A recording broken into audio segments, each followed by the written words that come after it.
As Tori said earlier, I am an attorney with Intermountain Public Defender. I am in Pendleton. A couple years ago, I did not show up for a local bar meeting, and when you don't show up to bar meetings, you get elected to office. So I became president of the 6th Judicial Local Bar Association. The 6th Judicial Circuit consists of Umatilla and Morrow Counties. And this election, we have 3 judge positions that are going to be open. We have a total of 5 positions. We have 3 courtrooms in Hermiston, 2 courtrooms in Hermiston, 3 courtrooms in Pendleton, and then the judges all take turns coming to Heppner and hearing cases for Morrow County.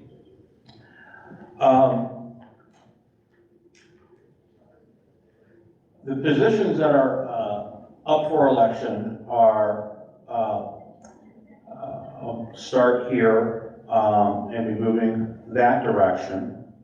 So position 4 is, the incumbent is Judge Collins, Judge Robert Collins, Jr., and his opponent is, position 1. Position 1. Position 1 is, the incumbent is Judge Collins, and Judge Creasing, who is the municipal court judge in Oregon, is running against him.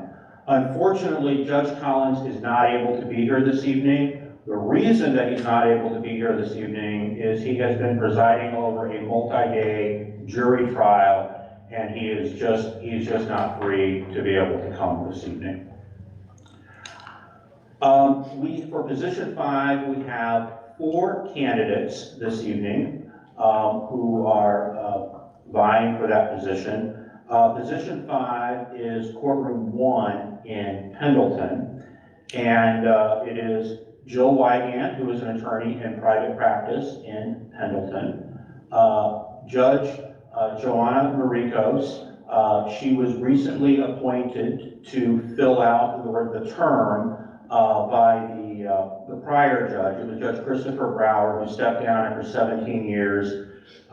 He was retired effective December 31st of last year. John Ballard, who is an attorney in Hermiston, and then the 4th candidate for that position is Jameson Hayes, who is a deputy district attorney. For position 4, we have Judge Temple, who has been the judge since 2013. She is running unopposed, but she is on the ballot, and I think it's appropriate that she also be able to participate in these forums, and appreciate that she's here. The importance of judicial races, I think, cannot be overstated. Judges have the power to control, or to determine anyway, not just the outcomes of a case, but oftentimes the outcomes of people's lives. And I think that it's important for people in Umatilla County and in Morrow County to have an opportunity and come hear from each of these candidates. So we did our first judicial forum in Pendleton last Friday night. We're going to be in Hermiston on Thursday evening, and then we're going to be in Heppner on Monday. This is a nonpartisan race, similar to the commissioners. We do not run, judicial candidates do not declare political parties when they're running for office. We are attorneys, and therefore we are bound by lots and lots of rules, and for judges and judicial candidates, they are bound by the Oregon Code of Judicial Conduct. Why does this matter? Well, I'll tell you. Tonight it matters because of the types of questions that would be appropriate to be asked. Rule 5.1 of the Judicial Code, of the Oregon Code of Judicial Conduct, is political activities of judges and judicial candidates in general. And one of those provisions states that except as permitted by law, a judge or a judicial candidate shall not, in connection with cases, controversies, or issues that are likely to come before the court on which the judge or judicial candidate sits or may sit, make pledges, promises, or commitments that are inconsistent with the impartial performance of the adjudicative duties of judicial office. So, for instance, somebody might have a question, measure 110. What are your thoughts about it? That might be a great question, but that is not a question that these candidates are going to be equipped to answer this evening, because it's very likely that they're going to have cases that come before them where they're going to have to make decisions about how that law is going to be applied.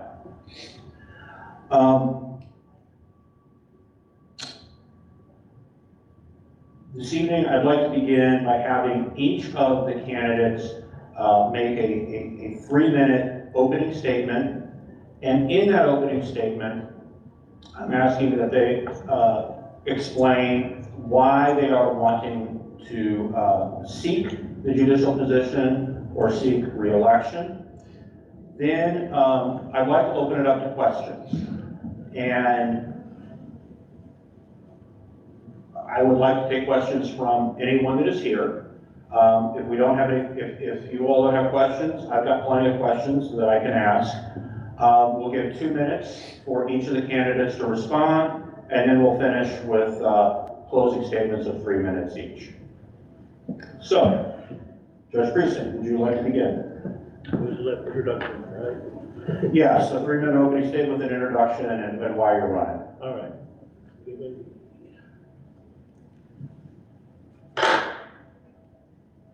There we go. All right. My name, as Kit has said, is Judge Tom Creasing. I spent about 14 years in Hermiston and now coming up on 2 years and change in Oregon as a municipal court judge. I handled misdemeanors, violation trials, city ordinance, fun like that. A number of jury trials, but never a 7-day one, I do have to admit. Went to college in Northeast Pennsylvania, came out here to go to law school by way of the Army, then spent a few years kind of wandering around, finally settled in Hermiston, working for a small firm there, moved around a bit again, and am currently retired and working as a substitute teacher in the Hermiston and Echo school districts. But as I said, elected in 2008 as the municipal judge for the city of Hermiston, and then toward the end of that, ended up being asked by Oregon to form their municipal court and take charge of that bit of fun. Excuse me. Why I'm running. As I said in Pendleton, I'm always a little antsy when I see a position that is running unopposed, even when it's my own position. Hermiston is one of the few elected municipal judges in the state. So even when running without anyone there on the other side, it makes me feel like democracy's not working. There should be somebody out of the dozens, hundreds, thousands, millions of people nationwide on larger positions that can fill that fairly well, or at least have a shot at it. So I'm not opposed with that. So I have, as a retired attorney, I have the luxury of not having to worry about anything except campaigning, substitute teaching, and the occasional bit of work in Oregon. And so I threw in my hat for the position number 1. I felt it would be nice to have someone in there who would fill out the position rather than having to juggle it 2 years in. Also, for those of you who take the East Oregonian, I'd like to just correct a bit of misapprehension there. It would not be 2 new judges coming on. As I said, 14 years at the city of Hermiston, another 2 years for Oregon. I believe that's a reasonable amount of time to say that I've worked as a judge and would be ready to, if not step into everything a circuit judge does, that I could fill the shoes well enough as opposed to any attorney who's ever done the job before.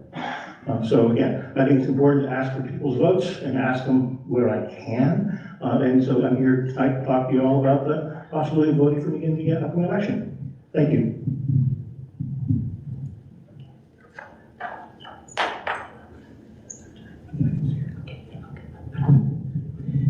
Good evening. My name is it on? Okay. My name is Jill Wygan. As you can see from the sign, I'm not really sure what it says up there, but it's got my name on it and probably spelled right. So I have been, I came to Umatilla and Morrow County, primarily Umatilla County, just over 14 years ago to begin working for the Public Defender's Office. After having returned to school and law school a little bit later in life, I guess I needed a break to figure out what I really wanted to do. And so went back to law school and accepted the position with Intermountain Public Defender, which gave me an excellent opportunity to get in front of juries, to get in front of judges, and to work in front of some wonderful judges who have given me a very good grasp of what their job looks like. So I've been here, as I said, 14 years, and have had the opportunity not only to do criminal work. I came here from law school having worked for a year and a half with the Department of Justice doing juvenile dependency cases, so cases where DHS has gotten involved. So I worked on the state side of that while I was in law school. So coming out here, one of the roles that I took on and ultimately took on as one of the very select number of attorneys at IPD was to do dependency cases and then also juvenile delinquency cases. So cases where juveniles are being charged with criminal offenses or what would be criminal offenses in the adult world. And what I will say about why I am running, there are a couple of different reasons. I think that the primary reason is I had growing up, I didn't stay a lot of places for very long for a variety of reasons, and I have now been in Pendleton longer than I've been anywhere in my life. I've worked in the Umatilla County courts, I've worked in the Morrow County courts, and I have adopted this location as my home. And if I have an ability to take what I have already done and put it into new challenges and new opportunities, then I want to be able to do that, and I think that I'm well equipped to serve Umatilla and Morrow County as a circuit court judge. Thank you.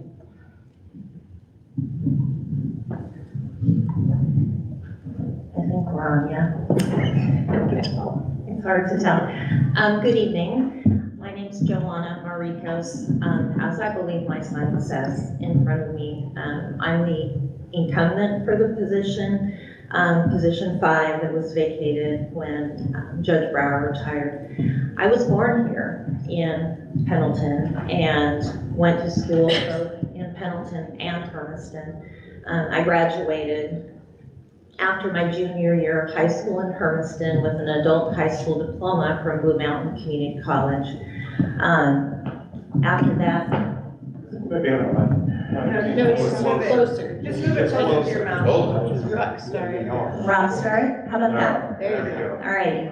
So after graduating with an adult high school diploma after my junior year at Hermiston High School, I went to Whitworth College in Spokane and began working on my undergrad degree. I completed undergrad at Gonzaga in Spokane with a bachelor's of science in biology. Primarily the sciences, because after I completed undergrad, I came back here, home, and worked in a family farming business for the ensuing 10 years. Life happened, things developed, and as it turned out, I decided to go back to school. And I went to law school. I was accepted to begin education at Willamette Law School in Salem, and I began almost exactly 10 years after I graduated with my undergraduate degree.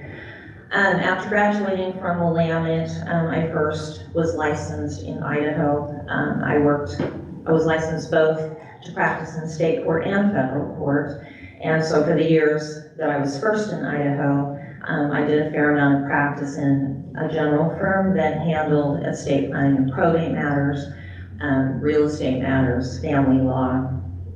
And I completed I completed education such that I could be on the court-appointed list for the Supreme Court for mediators in Idaho.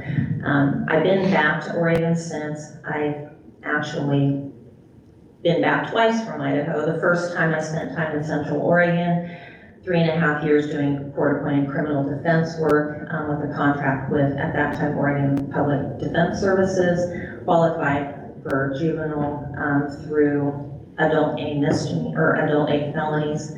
On my second return here to the county, I was presented with the opportunity to begin working as pro tem judge for treatment court. From there, I was moved up a year later to full-time. And then I went through the appointment process that all 4 of the candidates for this position participated in, and I was ultimately selected to take the position that Judge Brower vacated. John Ballard, I've been an attorney here in Umatilla and Morrow County since 1999, practicing anything from parking tickets up to extremely serious crimes. Also a boatload of divorces, child custody cases. I'm well versed in both areas of the law, both the family law and criminal law. I have had some brief experiences I was a tribal prosecutor briefly, did some workers' comp briefly. Wasn't particularly workers' comp was not my forte. Although originally when I went to law school, I originally went there thinking I was going to be a tax attorney and spent a summer chopping up farms in North Dakota in a little tiny LLCs and lost interest rather rapidly in tax law. And being in a dusty, dimly lit room, just looking at paper. I'm a trial attorney. I've been a trial attorney since basically 1997 here in Oregon. 25 years of being a trial attorney spent here in Morrow County and Umatilla County. I've raised my family here. My daughter, this is the only family I really have here, or had. She moved on to New York and to bigger and better things and hasn't looked back, even for whatever reason. But I believe that I can bring efficiency to the court system. I believe that I've run a private business for 25 years there in Umatilla and Morrow County, not only in law, but in other aspects, particularly in a lot of real estate type of deals. I'd ask that I be considered, and true, we were all interviewed, at least at the initial, by the governor's office, and only one of us went forward. But that being said, democracy, as Mr. Creasing put it, is here in live action right in front of us, because this particular race has 4 of us in there, and I suspect 2 of us will probably have to go on to November. I ask for your vote. Thank you.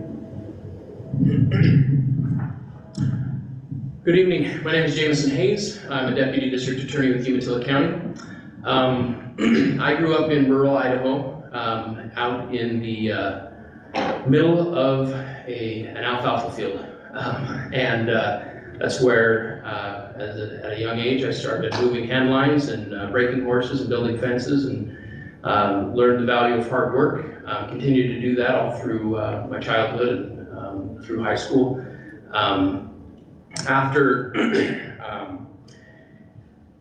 After high school, I had an opportunity to go abroad for a little while to Asia. Went to Hong Kong, China for a couple of years.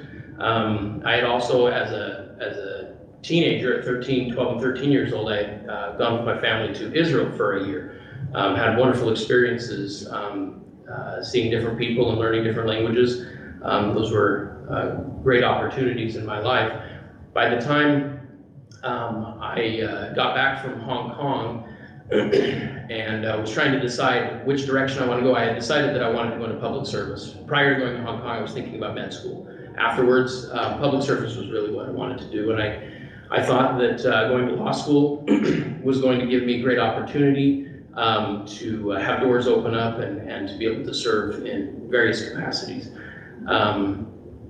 Once I got to law school, it was right during the recession. Came out of law school with there weren't a lot of job prospects during that time period, and so I did what I had been taught as a youth, to work hard and figure it out. At that time, I had two children in law school, and I had to support them, and so I've done many different jobs while I was also applying and looking for a position in Oregon. My wife is originally from Oregon, and when I was given the opportunity to come to Umatilla County to work at the district attorney's office, I came for that interview and I felt like I was coming home.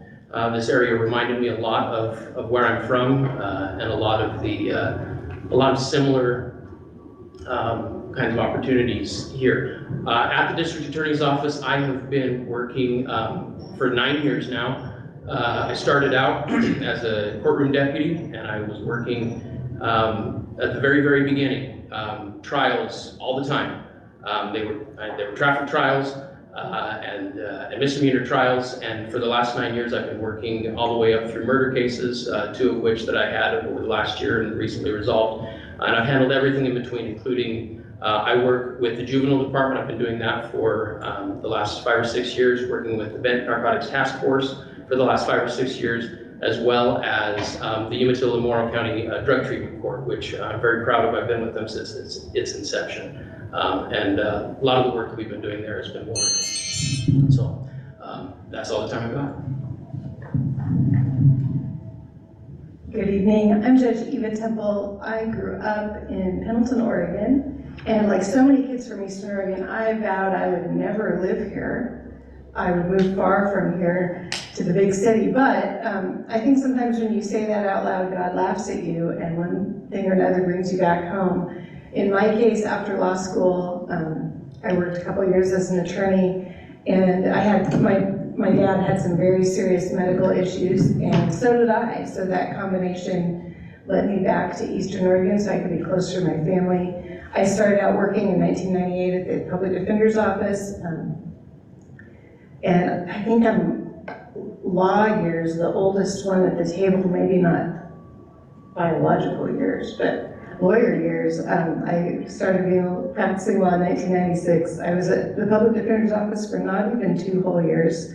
I switched into private practice with Mott's Bauman O'Hanlon, where we did every kind of law, civil litigation, medical malpractice, all those car accident cases you hear about, like what Judge Collins is doing this week. Lots of farm leases, lots of farm and small business clients doing all kinds of contracts. A lot of things that if you don't need a lawyer, you never know that lawyers do. And then I was able to move to Hermiston. My husband got a job teaching in Hermiston, so we moved. I worked with Anderson Hansel. In 2011, 2 judges retired, Judge Wallace and Judge Reynolds. They were both amazing judges, and a bunch of lawyers really twisted my arm and said, you need to apply for the job. So I did. Governor Kuligowski appointed me, and then I've been reelected twice, so this would be my 3rd term coming up. And why you should elect me again, not only because I'm unopposed, but more importantly, I love my job, and you can't do this job if you don't love the people who come before you. Most of you probably have not been to court, and that's good, because it's really not a place most people want to go unless they're lawyers. But the people who come to court, whether it's their dog at large case, or their divorce, or a horrible car accident, or a murder, it is the most important case they've ever had. And it requires a lot of caring and compassion to hear what people have to say and to rule on their lives, because as Mr. Morgan said, sometimes it is their life that is at stake. So I love my job. I love Eastern Oregon, and I actually really love Hefner and the old courthouse. So I appreciate everyone coming out tonight and listening to all of us, because I think this is important. Easy to forget the 3rd branch of government, but this is it. Thank you. Judge Temple, thank you. And I would like to open it up to questions to the floor. Anyone? Okay. Judge Temple, I will start with you with this first question, and we'll just go back the other way. Judge Temple, what do you believe are the most important, or the most significant barriers to justice faced by the Morrow County community? And it's a compound question, what contributions have you made to improve access to justice? I think everyone who lives in Morrow County knows that geography is a significant barrier to doing almost anything in Morrow County. So court is in Hefner for the circuit court, although the justice court is in Irrigan, and you also have some city courts. So one of the biggest barriers, I think, is geography. It's a long drive to get down to Hefner for court. And I don't take credit for this. COVID forced us to really look into other technology. And now we have video appearances in court and telephonic appearances. And so we've gotten a lot better at allowing people who have an hour's drive for a 15-minute hearing to call in, have their court appearance by phone. That way they don't miss a whole day of work. They don't get fired. There are a lot of production jobs where you get fired if you miss a day of work, but if you have court, you have to go. So I think one of the things that we've done that has improved things a lot is just that ability to appear by video or phone. The other that people maybe don't realize is Oregon is kind of cutting edge. We have court certified interpreters for every language that comes up, and that really helps. We have a very diverse population. I've had French, Spanish, Russian, Vietnamese, Korean, Thai interpreters, all in court, and most of them actually in Morrow County, which is surprising but true. So I think having our good interpreters, having the ability to appear by video if you can't make it in person, have really helped. Thanks. As a Umatilla County Deputy District Attorney, I am limited by the jurisdiction that I am in. So my dealings with Morrow County have been limited because of that. However, my work with the Bent Narcotics Task Force is a multi-agency task force that does include Morrow County, and my work with those detectives has been remarkable. As we have tried to root out a lot of the drug transportation that really comes through Umatilla and Morrow counties. The placement of these counties close to the border and along the freeway have really made them prime targets for distribution elements of the cartels, and so that's been a major focus of the Bent Task Force is to try to interrupt that distribution. And so my work with them has brought me into contact with Morrow County situations and residents and things like that. Also, my work with the Umatilla Morrow County Drug Treatment Court, because it is part of the court system under the 6th Judicial District, we have had Morrow County participants be able to participate in that and to receive the services that the treatment court does provide. And without that program and its functioning, that would actually be a major barrier to Morrow County residents that have gotten in trouble with the law. They wouldn't have access to that treatment program, and that treatment program is a very, very important tool that we have in this area when it comes to keeping accountability at the forefront and giving opportunities for treatment. So I think that's the time anyway. Morrow County, I would agree with Judge Temple. The geographics of Morrow County is very large and very different. Irrigan's different than Boardman, and both of them are very different than, say, Ione, Lexington, and Hefner. One of the first, when I first came out here, I worked for Val Doherty and Earl Woods, and they gave me a geographical experience by telling me that Little Butter Creek was a shortcut to Hefner. That is not a shortcut to Hefner. It is interesting as far as wildlife, but it is not a shortcut. I think that the remote appearances have helped. I'm hopeful that all the judges that go forward, that they will continue to appear in person in Morrow County actually in the court, not just over a TV screen if it has any substance. I think overall Morrow County is a great place. I think the whole judicial district is a great place. It's very diverse. It's a great place to live. And it's not that dissimilar from my Midwestern roots, which were pretty rural. And I love living here, and I'd like to return to the community. And I do think Judge Temple's only got me beat by 1 year of practice, but unless you count practice papers, maybe. Thank you. So I think it's already been addressed, the most obvious issues with access for Morrow County being geography. I think I would also speak to the fact that some limits on services.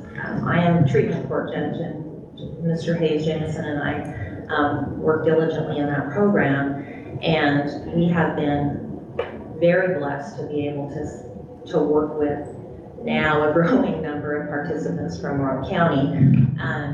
It continues to be a struggle as far as access for people in Morrow County to services. We're working with service providers, trying to figure out ways to improve transportation and assist our participants with that. So that's one of the things that I'm working on as regards trying to provide better access for the communities in Morrow. I think aside from that, I would just say in my work as judge, referee judge, and then after being appointed, I have traveled to court in Morrow County and completely enjoyed the experience. It's such a charming old courthouse. The people are so welcoming, and it's been really an honor to be able to travel and work in the outlying courthouse. So, Thank you. So when I started, I was a public defender with Intermountain Public Defenders, and we only worked in Umatilla County. So for most of my initial time in this area, I only worked in the Pendleton and Hermiston courts. And simply by a fluke, I had a dependency case in front of Judge Collins that had to be continued to a day when he was going to be appearing in Morrow County. So I was going to get to see the beautiful Morrow County Courthouse in Hefner. I was very excited. I drove and I drove. I think I told my husband it took me 17 hours because it really, really felt like that. And I kind of was reminiscent of Brigadoon. I wasn't entirely sure Hefner existed all the time. I thought maybe it just popped up every 100 years. But I have now, especially having gone into private practice, I've had more opportunities to work at the Hefner Courthouse. I do think it makes a difference when the judges are able to appear personally. I think it makes a difference to the litigants, to the defendants, to actually see the judges there, but I do know that it's a difficulty sometimes.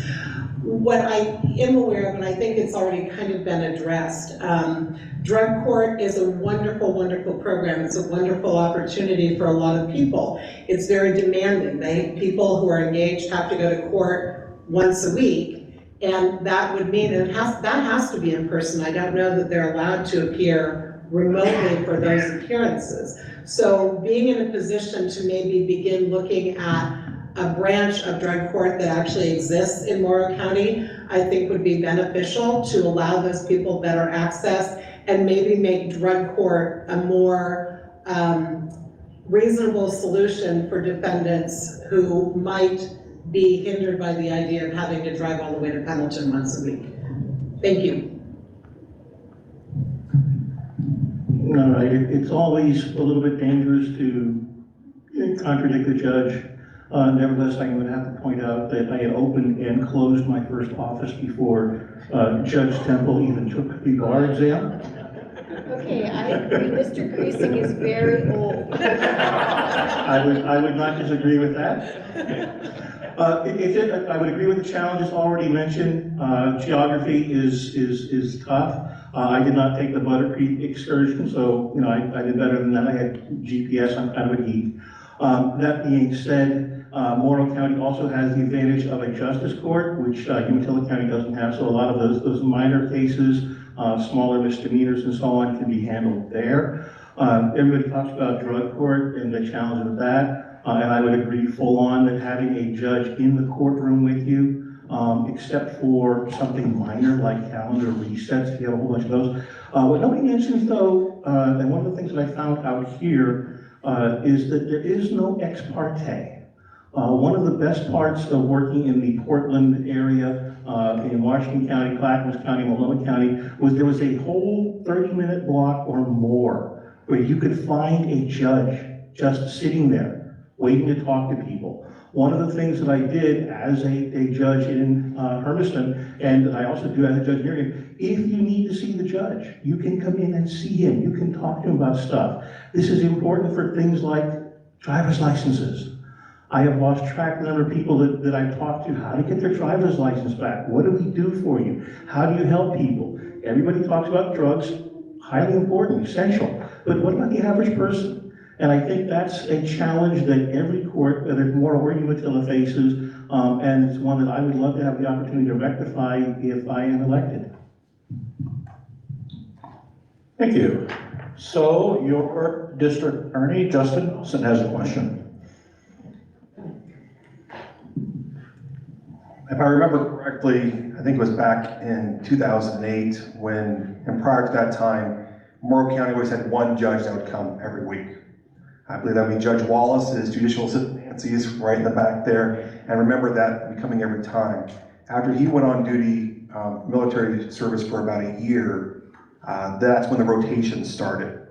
What are your thoughts on the rotation of a different judge every week and not having cases assigned to a set judge? That's different than Umatilla County. I was just kind of wondering your thoughts about Umatilla County being treated different than Morrow County and how that works on a judicial district.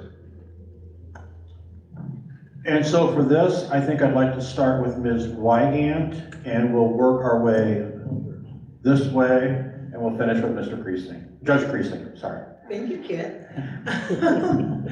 So I have only been here when there were rotating judges, and I can tell you that as an attorney, I like the idea of having one set judge. I think it gives you information that you can give to your client that is important about how a particular judge may view things, how a particular judge may look at things. From a judicial standpoint, however, I think it's different. In that the job of the judge is set by the bounds of the rule of law. There are fuzzy edges, and that's where the discretion of the judge comes in. But in theory, any judge coming into the case is bound by the same law that the judge that appeared last week was bound by. So from that perspective, I think as a judicial candidate, the process works. Having said all that, I think it would be highly beneficial to the people of Morrow County if there were enough judges in the 6th Judicial District to have a stationary judge in Morrow County. I think it serves the district attorney, I think it serves the defense attorneys, but most of all, I think it serves the defendants, because it does make a difference in framing arguments to know the judge that you're working with and not be having to, for example, setting a bench trial in front of a judge and you don't know who it's going to be is a little bit precarious. If you know the judge, you know whether or not, you can discuss whether or not that might be a good idea. So I think for the people, a stationary judge would be better. So I guess to start with, I would have to completely agree with many of the things Ms. Wygant said.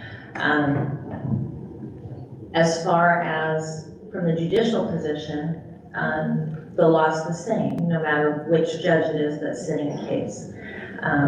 Judge determines facts and then applies the law that's standard. So theoretically, from the judge's perspective, it shouldn't make a difference whether we would rotate to Morrow County or not rotate to Morrow County.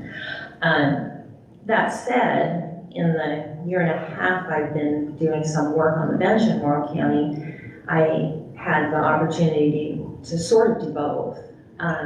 Initially, when I became full-time pro tem judge, they gave me a lot of really consistent days during the month in Morrow County, and I began to get to know some of the people that were appearing in front of me, got very familiar with cases, and it felt a bit more collaborative, so to speak, a little more understanding, a little easier professional relationships between the bench and people appearing in front of me.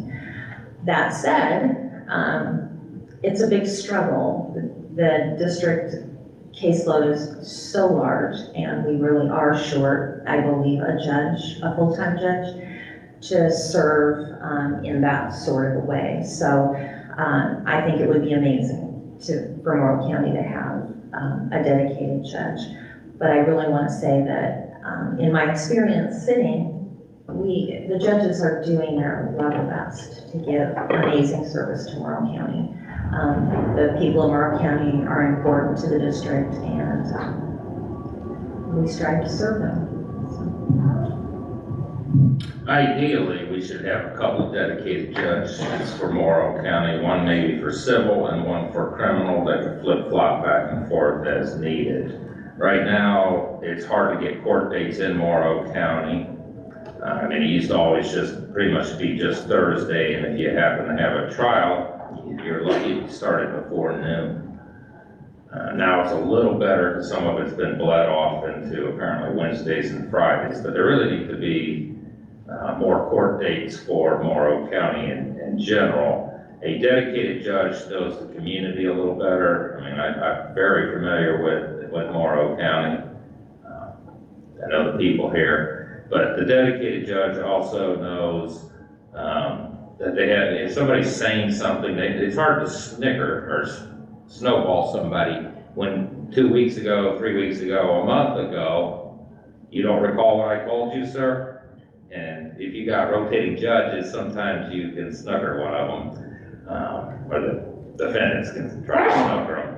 But I believe a dedicated judge over here, ideally 2 dedicated judges that flip back and forth unless there's conflicts, that you could bring in other judges. I would be very comfortable being a dedicated judge for Morrow County. I'm probably the one living the closest to Morrow County, but not by much. I know that 2 of the people up here, I probably got them beat by a mile, but I'm the closest one to Morrow County from at least my starting point. Excuse me. Well, I absolutely agree. I mean, we can use more judges, we can use more resources that can benefit Morrow County, absolutely. But one thing, and I do agree that when the time comes that we can do that, we can have a dedicated judge for Morrow County that will make it more consistent, more uniform across the board. That will be a good day. In the meantime, talking about being short judges, the office that I'm working in is short attorneys. We are at half staff. We're supposed to have 10 and we have 5. And so really what that comes down to is at the drop of a hat, I can get called in to cover a probation violation hearing, I can get called in to cover a release hearing, I can get called in to cover a trial that's happening the next morning. And that's one thing that I've gotten very, very good at, is I can substitute in, I can do that, and I can maintain consistency and uniformity throughout a case, even if it hasn't been my case in the past. I have an ability to be able to recollect the facts of cases, be able to remember the posture of the cases, where we're at after just hearing about it once, and be able to keep that going. So that's something that my time at the district attorney's office has really benefited me to be able to work in that kind of a situation until it is able to get better. But absolutely, we should be working towards something that benefits the people of Morrow County with that same uniformity and consistency. I almost feel like I want to say, what was the question? But, so So the issue of Morrow County, when I first started as a judge in 2011, and I actually probably worked a few years as a pro tem judge filling in for Judge Wallace's courtroom and came out to Heckner then, we just came out one day a week and we rotated judges. And so court was Thursday, and if you needed a 2-day jury trial, it might be Wednesday, Thursday, but we squeezed that in. The caseloads in Morrow County, the numbers have really gone up.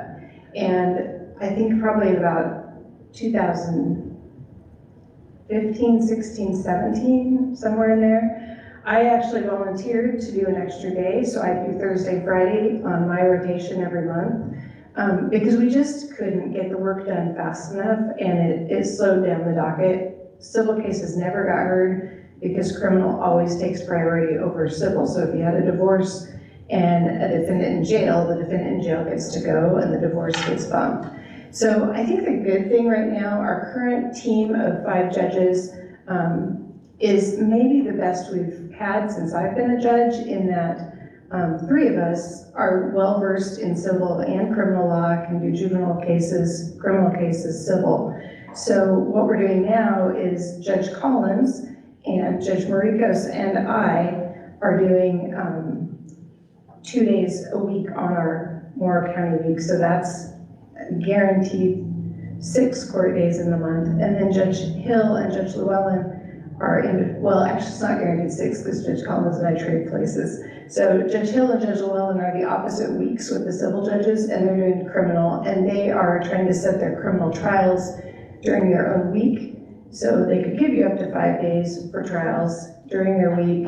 And we're really trying to work more, we're actually covering for each other more as a team. Was that a trick? So what he said is true. One judge is nice. We're really trying to give you more. That's crazy. Yes, Judge Creasy.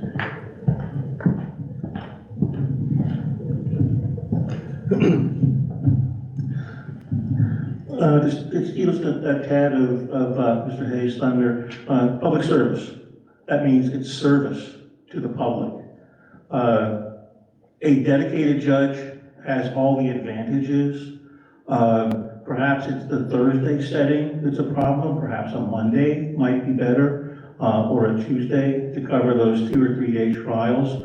But I think that there should be a dedicated single judge for all the reasons that you've already heard. I don't need to rehash those, but basically, I will anyway, that you have a judge who A, remembers what he said or what she said before, a judge who's not going to be snookered by a defendant because the defendant's out in front of a different judge. Mr. Nelson can know who he's going to appear in front of. All the attorneys coming down there will know who they're appearing in front of. And you know, one of the advantages of hiring local counsel is that the attorney you're hiring knows what the judges are like. Do they want long, rambling exposition? Do they want it short and fast? They like bullet points. All of that is essential.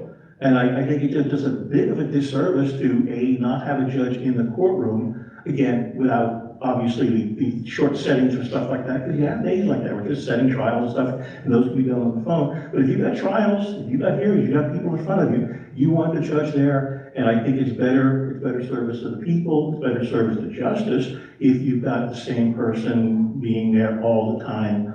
Although Mr. Ballard's suggestion in regard to maybe a dedicated criminal judge for criminal, a dedicated civil judge, would not be without merit.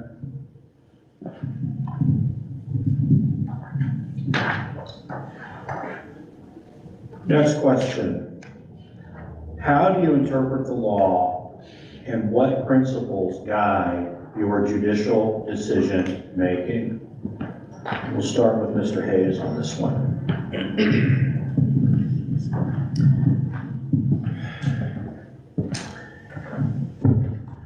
So,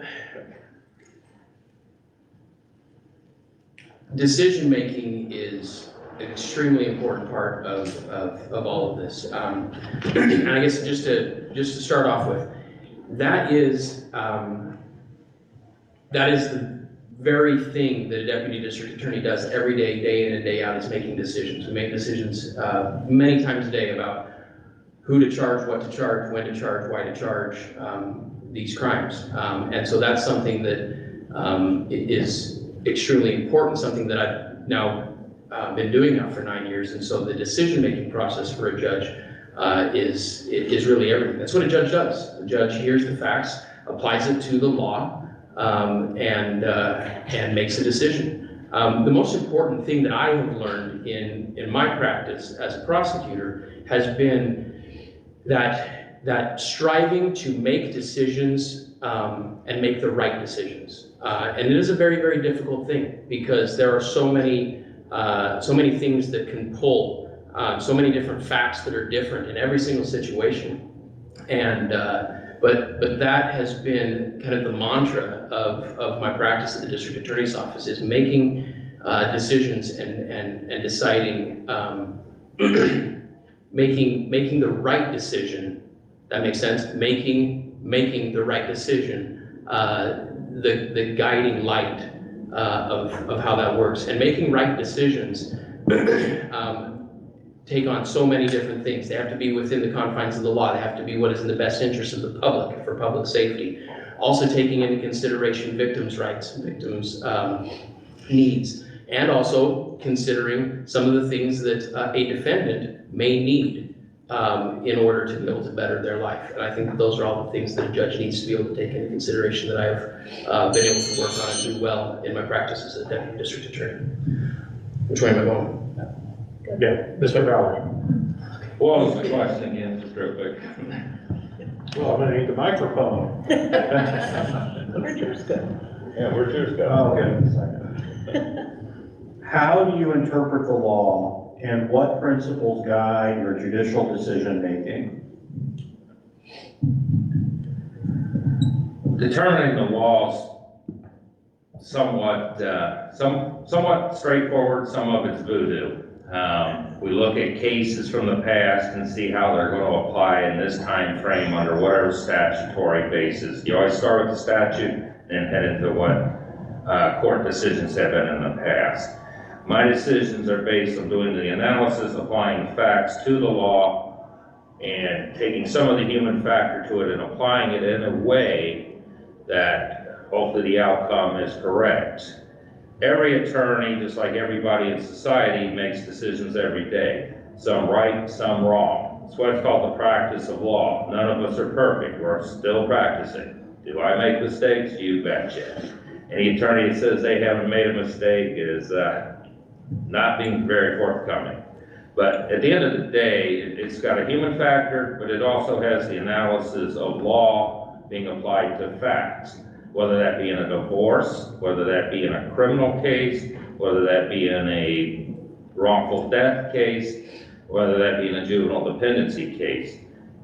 You always have a human factor in there somewhere, but the nuts and bolts of it is the application of law to the facts. So I guess I would say there's a fundamental truth that exists in decision-making, particularly in the law. There's a process. The process is that there's a fact finder, whether it be the judge, if there's no jury, or the jury determining facts. Once facts are determined, then it's a matter of applying the law to those facts. As Mr. Ballard said, the law is a developing thing. We start with statutes, and then and confirm they haven't changed at the time we're applying them, and then evaluate case law that develops from there. So it is really a fundamental process that is supposed to happen anyway, that same way, every time a decision is made in a legal setting. I guess what I would say is my biggest concern, or the thing I try to spend the most energy paying attention to, is to be certain I'm hearing what the people in front of me are saying. So it's very important in my perspective that the fact finder listens and actually hears, so that there's an understanding of the facts as they exist. So that would be my approach to making decisions under the law. Thank you. So I believe that In many ways, trial court judges are quite limited. I know Mr. Morgan was talking about how much power there is in the judiciary. There is a great deal of power, but a lot of that power comes from the judge being right or wrong when a matter comes up on appeal. Because at the end of the day, what I look for as an attorney to know what arguments I can make and what arguments might persuade a judge are what matters have gone up to the appellate courts where a judge has been told, yes, you ruled correctly. And the case I have is similar enough that I can say to a judge, the appellate court has ruled on this and this is why you should follow it. Or where a judge has actually made a decision that maybe was on the outside edge and an appellate court has said, you know what, Your Honor, we think you ruled right. And so trial court judges do have the ability to change the law by making decisions. I think it's a difficult job for them to do. As you've all heard, especially in the case of myself and Mr. Hayes, our practices have been focused largely on criminal defense, with some other areas, drug court, dependency work, delinquency work. But we are very fortunate to live in a judicial district with some incredibly talented, wise, and experienced attorneys. So as judges, I think one of the things that a trial court judge can do is take advantage of the attorney who's going to present the law to them that they should be looking at in order to make the best decision they can. And having attorneys who have that and can come in and give a concise rundown of the law that should be looked at from both sides, and then let the judge focus in on that law, I think is fundamentally beneficial to that process. 2 words, strict construction. If the legislature wants to take someone's time or someone's money, the least they can do is write the darn law correctly. And then it's up to the judge to apply that law as it's been written. Okay? This is why we're on about, I think, the 4th iteration of the cell phone law at the moment. An attorney or a party can make a good faith argument for an extension or restriction of the law, but the starting basis is what does the law say? And then you take step 2, which is, as you've heard a number of times now, the application of rules to facts. We learn in law school, they can teach law school with cookbooks if they wanted to. Okay, there's nothing magical about it. You just learn how to apply laws, or rules to facts, and reach a resolution. You know, more wiggle room maybe in sentencing. You know, but that being said, it really is the purpose of the judge to follow what the law says, but not to, and I've had this argument with judges more than a few times in the past couple of years. I don't want to hear a judge saying, I know what the legislature meant. And I've heard that. I've heard that quite a few times, people in regard to cell phone law. I don't care. I don't care what they may have meant. I'm sure the law is as it's written, and that's what we as judges should be enforcing. And as I said, attorneys can make good faith arguments to expand or restrict what's actually written, but other than that, that's your starting point, and that's where I would go from, is to start with what they said.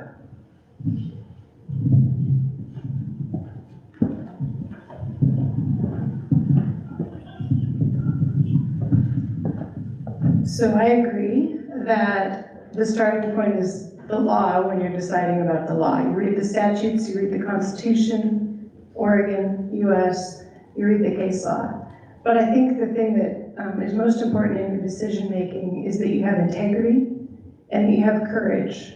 Because what you can't do is worry about what the newspaper is going to say about your decision tomorrow. You can't worry about making an attorney mad at you tomorrow.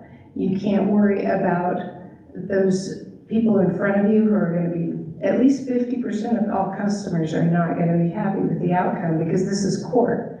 So if you don't have the courage to do what is right and follow the law in the face of criticism, then you won't be able to do your job. And the job really requires integrity, and you have to be fearless because you will make people unhappy, at least 50% of the time, because in court someone always kind of wins and someone always kind of loses. In family law or other cases, you might split that baby and make everyone mildly uncomfortable instead of really angry or really happy. But the truth is, if you don't have the integrity to do what the law says, because you're afraid of what people are gonna say tomorrow, this isn't your job. Any questions from the floor? One question per customer, Mr. Nelson. Hands. I had to actually answer my questions now. One of the things actually came up before with the county commissioner forum. I think the comment was made that, you know, for the courthouse location, I think the idea was that, well, the judges want it on the north end. You're all going Robinson, and I guess I'm gonna ask you individually now, what are your thoughts on that? Is that what you believe? I'll take it first. Okay, you go first. I actually find my drive to Hefner to be rather peaceful, because your cell phone only works about half the way there. Also, my significant other has numerous connections into South Morrow County. I understand a lot of people want it either, it seems like Boardman seems to be their preference. Morrow County is not as big as Umatilla County, where we have two courthouses, although my understanding is that'll probably cease in the next decade or so. But I've always found my drives to Hefner very, very calming, actually, particularly coming back. It gives you plenty of time to decompress. There's no way you're going to use your cell phone, or not very well, between Lexington and the Butter Creek turnoff. From a speed-wise, Boardman obviously is closer to the major hub that has attorneys in it, which is Hermiston, although that's depleted substantially here recently. But my personal preference, in a lot of ways, is Hefner is the county seat. It always has been, just like Pendleton has been. It's not necessarily the most convenient place to get in and out of, but there again, that's where it is. Time-wise and travel, Boardman's obviously closer, but that old courthouse has a lot of meaning, at least to me. My practice has always, at least for the last 25 years, involved that particular courthouse, and there's a lot of funny stories out of that courthouse, and a lot of funny incidences in that old haunted building. And I love that courthouse. So I would have to say, I think Mr. Ballard has it right. It's a relaxing drive. It's a nice opportunity on the way to Hefner to get one's head around what the day's going to look like, what's upcoming, to just kind of get in the space of working, and on the way home to decompress. Quite honestly, I have to say, as far as a personal opinion toward preference, I wouldn't really have one. I spent 2 very long stints practicing in Idaho. My base office was in a suburb of Boise, but I did work in Elmore County and in Twin Falls County, and I traveled to McCall and made appearances. So sort of my entire life as a practitioner, at least the portion in Idaho, was rife with travel, and it just feels like kind of a normal part of practicing, especially when you're in areas that have remote populations. That said, I also spent some time practicing in the metropolitan area of Portland, and I don't think they have it much easier in that regard, because people practice Multnomah County Courthouse, Clackamas County Courthouse, Marion County, and Washington County, and you know, it's plenty good drive plus traffic. And so I just think travel is a part of practicing law and being a judge. So about 3.5 years ago, I bought a nicely used Audi, and my drives to Hefner, little convertible, have been much nicer since then, especially in the summer. But what I will say is, I love the courthouse, having practiced there, having been there a number of times. I love the small town feel in Hefner. I think the most important thing, though, in deciding where the courthouse should go is looking at the centers of population that need to be served by that courthouse. And I am not fully geographically aware of Morrow County, but I do suspect when you're looking at everything from my own down through Hefner and Lexington, I do think it may be that Boardman is more central for some of the populations. That may not be correct. Again, I'm not a geography major. But I do think that's what Morrow County needs to look at. I do think that's what the 6th Judicial District needs to look at when deciding where to build that courthouse. Any of us who would be elected to the bench are going to go to Hefner if that's where the courthouse is. It's a nice drive, it is relaxing, it is pleasant. I enjoy driving a lot. But I don't think what's important is my convenience. I think it's the convenience of the people being served by the courthouse that's going to be employed. If that's Hefner, wonderful. If that's Boardman, then I do think that's something that Morrow County needs to look at. I'm going to channel my inner poultry here and go, I don't think I have an opinion. I think my job is, if elected, and if they decide that I'm the permanent Morrow County judge, to go where the courthouse is. It's not my job to tell them where the courthouse should be. It's not that's for the county commissioners who are already here, or the ones who are already sitting, or whoever they're after election. But where they go, again, public service. I think Ms. Wying has a good point, that you look at where you're going to get the maximum effect on that versus the history, but again, not my job to even have an opinion on that. And to be quite honest, I really don't. I will go where the courthouse is and sit in the courtroom there, whether it's Hefner, whether it's Boardman, or whether for some reason they think that Lexington is the middle of the county. I will, in the new courthouse in Lexington, I will sit there. That's my job, that's what I would do.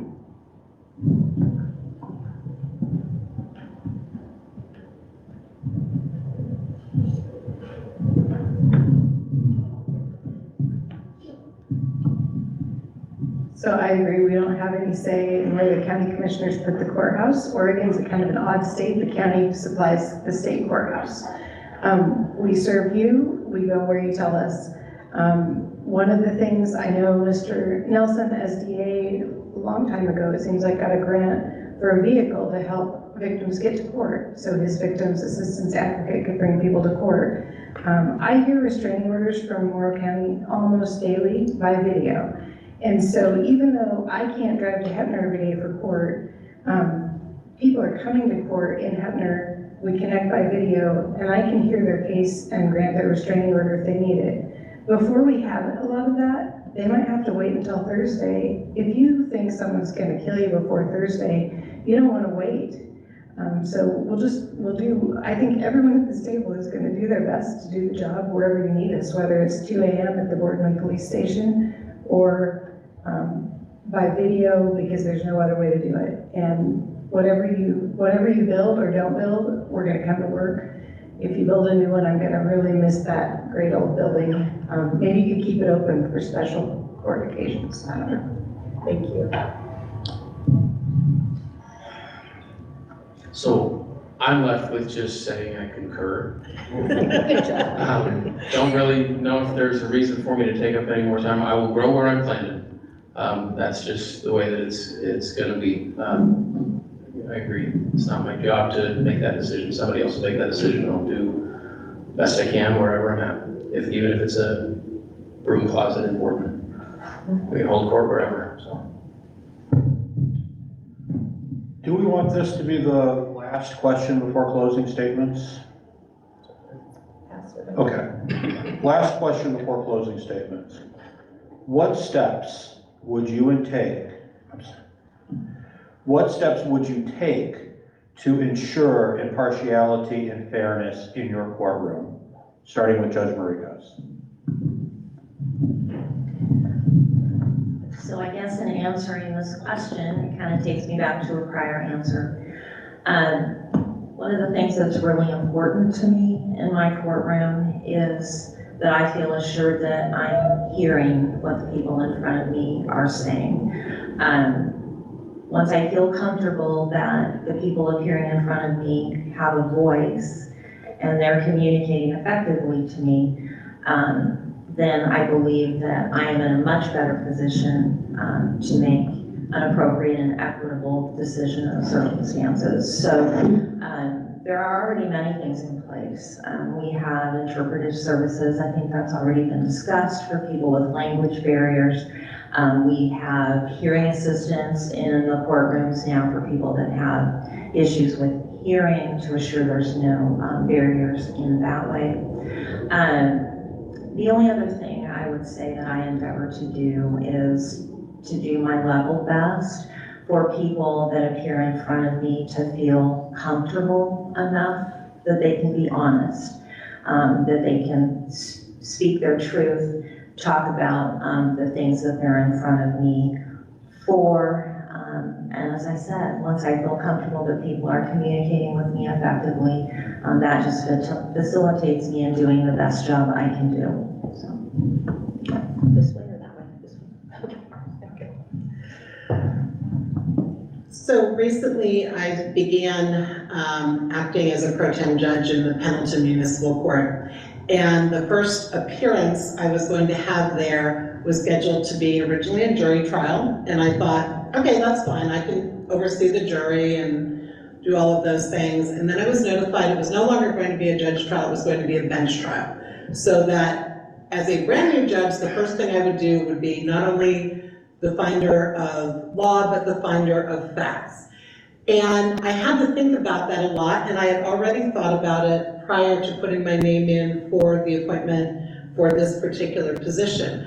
I have spent my career as a defense attorney, but I'm very fortunate because one of my undergraduate degrees was in philosophy, which means you're not really qualified to do anything but go to law school, except it does, one of the core pieces of coursework you do in philosophy is argumentation and persuasion. And one of the things that I was taught and learned and have tried to employ as a defense attorney is to make the best argument for the other side that I can, and then determine whether or not I can counter that argument with my own. That skill, that training, I believe is going to allow me to look at cases, to step away from my career as a defense attorney and to render impartial verdicts, to listen to the facts impartially and apply the law equitably and accurately, whether it's to the benefit of the state or the defense, whether it's to the benefit of the plaintiff or the defendant or either party in a divorce proceeding. I think impartiality is the cornerstone of this particular job, and I am ready to take on that obligation. Jen, can I have a rereading of the question to make sure I get it? Certainly. What steps would you take to ensure impartiality and fairness in your courtroom? Two parts on that. Part one is my own impartiality and fairness, and that is just to continue doing what I've been doing for basically the past almost 16 years. Deep breaths a lot of time, pay attention to all the things that are being said, listen carefully, courtesy, respect, professionalism, all those things that are in the judicial rules of ethics. And to make sure that I understand all sides of the story as best as possible, and to not step on folks that are there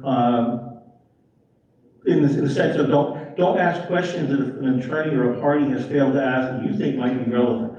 That creates problems. In regard to fairness to all of the folks that are there, counsel table, the audience, witnesses, jurors, again, I think a lot of that's already in place. Common courtesy, thoughtfulness, all the things that normal human beings should be doing with each other anyway.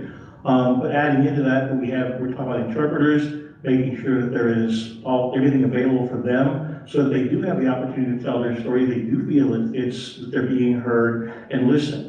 And quite frankly, I will admit there are times when I don't want to hear more and I have to bite down hard and just smile and continue listening to what a party is saying. But I know that I have that. I know I've been, like I said, dealing with it for 16 years, and we just continue on that path. I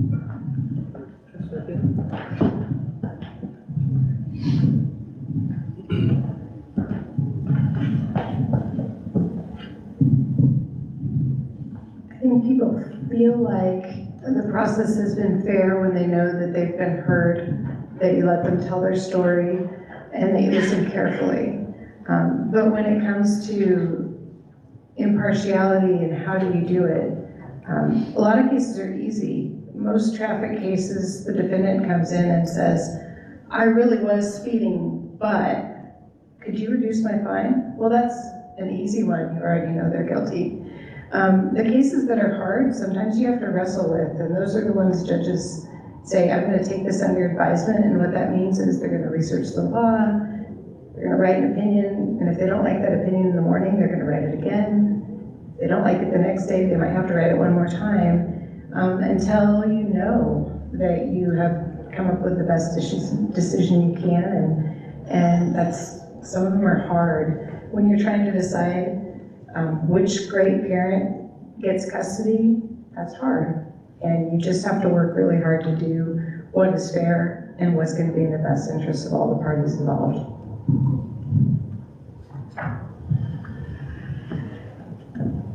I think that one of the first steps that I would make sure to take is to, when making those decisions, a lot like what Judge Temple has said, when making those decisions, to be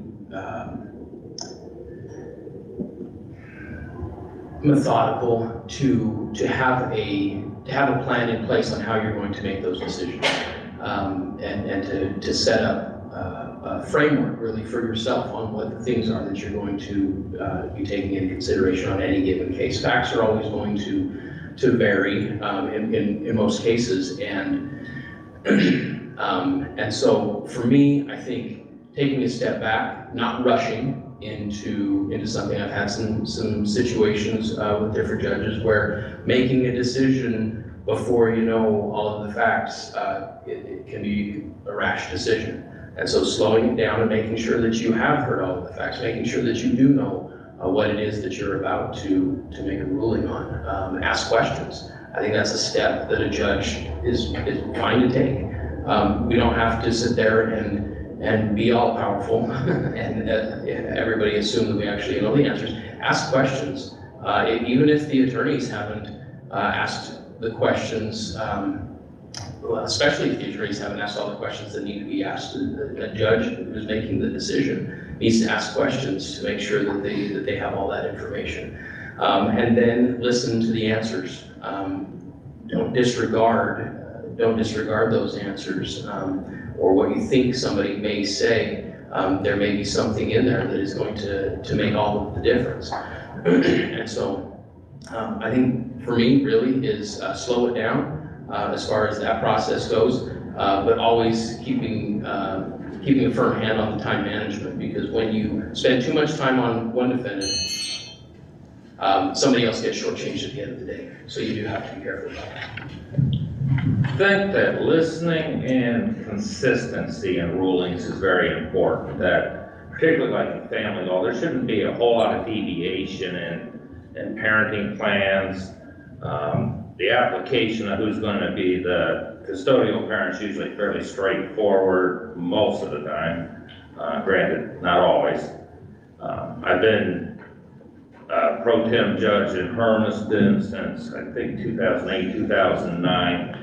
And traffic court is actually one of the funnier things you have, particularly people don't realize Hermiston has cameras everywhere that you'll listen to the police officer, then you'll listen to the defendant, and then all of a sudden you're watching a video and neither one of them are exactly accurate.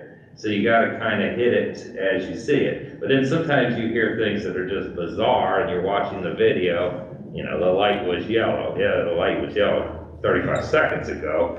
But you have to listen to them and you have to realize they're people, they are in a very uncomfortable situation. I forget that.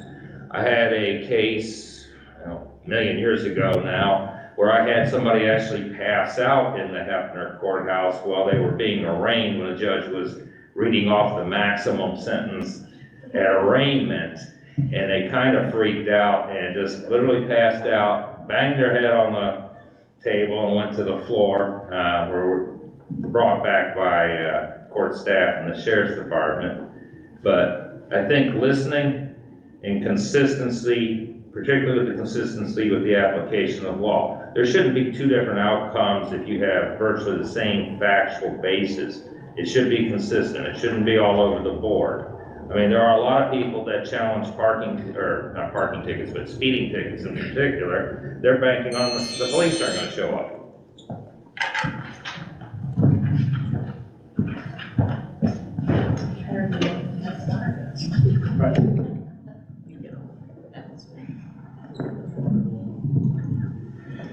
So we are now at the portion for closing statements. I know at the beginning I said 3 minutes each. As late as it is, I think we're going to limit those to 90 seconds each. And so we are actually going to start with Mr. Hayes, and we are going to work our way this way, and we'll finish with Judge Temple.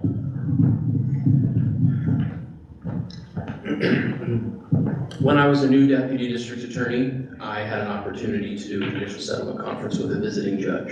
And that visiting judge came from another county. I actually knew him from before, but he came and helped out with a judicial settlement conference. When we were done, I sat down with him and he said, "Hey, have you ever thought about being a judge?" And I said, "Well, the thought occurs, but I that's kind of an unattainable, mystical being up there on the bench. I'm not sure if that is me." And he said to me, he said, the first opportunity that you have to be a judge, you take that opportunity, because you will find that while you can do so much good as a prosecutor in your community and in the county that you serve, your capacity to do good will be exponentially enhanced as a judge. And the people that you'll be able to serve, the people that you will be able to help, will be profound. And that has been the reason why when Judge Brower announced his retirement, that I remembered those words. They've been in the back of my mind all these years, and I remember those words. And that has been kind of my guiding light. That's the reason why I do what I do as a prosecutor, and the reason why I want to be a judge is because I want to be able to have that enhanced capacity to serve others and to help people. Been out here 25 years doing both criminal defense and family law. I want to give back. I'm getting fairly close to retirement. Realistically, I could only do 2 terms as a judge. That would put me barely into my 70s, but at that point, I really do need to wrap it up.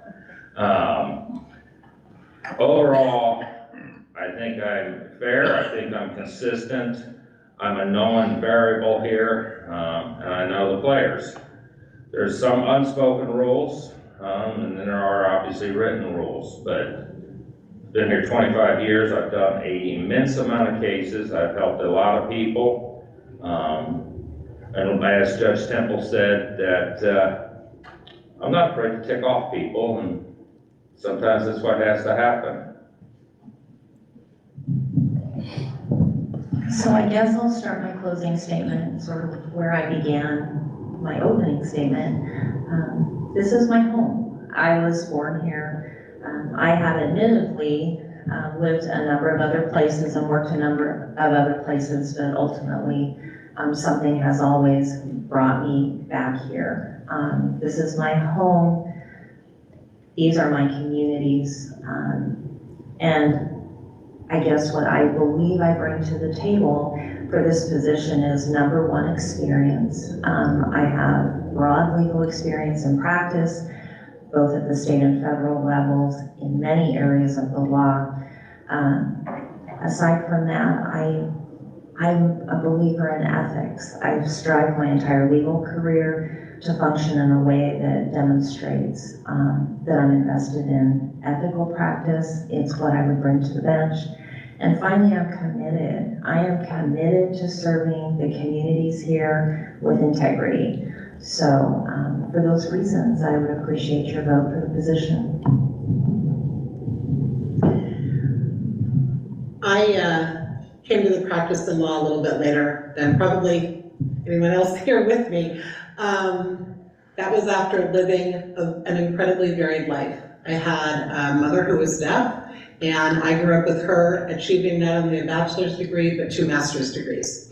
Having come from living on a ranch from where I was born in Idaho, and bringing those values of hard work and dedication and striving for the things that you want and giving a hand to your neighbor and to the people in your community.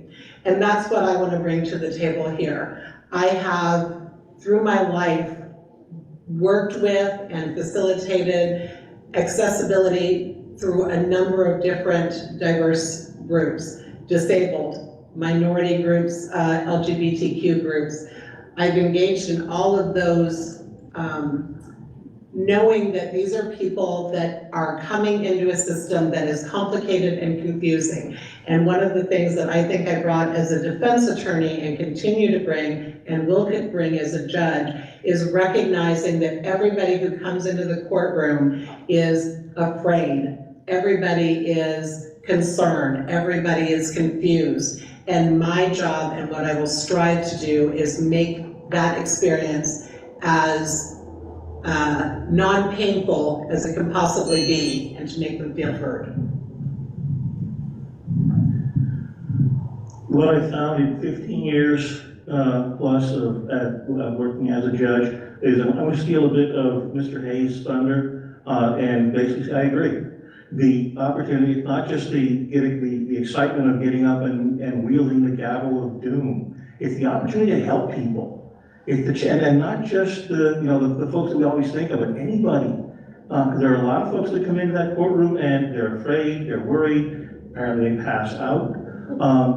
And so the chance to help them understand, again, people are gonna be upset. 50% of the people in the room are gonna be upset, although some may understand better than others. But the chance to work with folks, the chance to give people a chance, the chance to put people back on the right track, that is why I would like to ask for your vote in the coming election. And I would like the opportunity to be able to do that on a larger scale. I made it work in Hermiston, I'm making it work in Oregon. I think that I can make it work at the county level, the state level as well. But again, life can intervene on that, and maybe I'm wrong and they're stuck in their ways and I can't do as much as I think I can. But again, the opportunity to do that, the opportunity to help, I think that's what a judge can have, a judge can do. I think a judge should strive for that.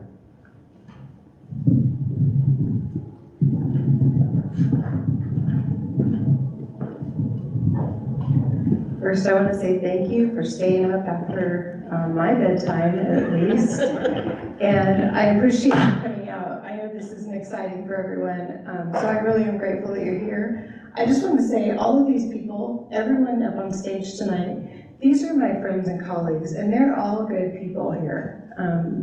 They really are. And I want to, though, make a little pitch for Judge Collins, who is not here, and for why maybe we should vote for the status quo and keep our incumbents in place. We have 5 judges right now. If you do a workload capacity analysis, we need 6, maybe a little more than 6. We don't have funding for 6 from the legislature, so we have 5. Having 5 who already know how to do it makes it go a little faster and a little better.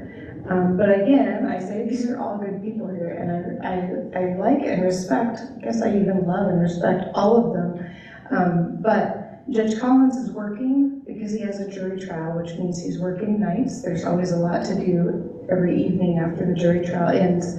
He hasn't been able to say a thing. So I just want to speak out and say he's excellent and he's a great partner for me to work with. And I appreciate all of you being here, and I will appreciate your vote. Thank you. I'd like to thank all the candidates. I'd like to thank all of you for coming out this evening, and I especially want to thank Terry Griggs and Heather Baumgartner, who have been nothing but first class to make this event happen. So thank you both very much.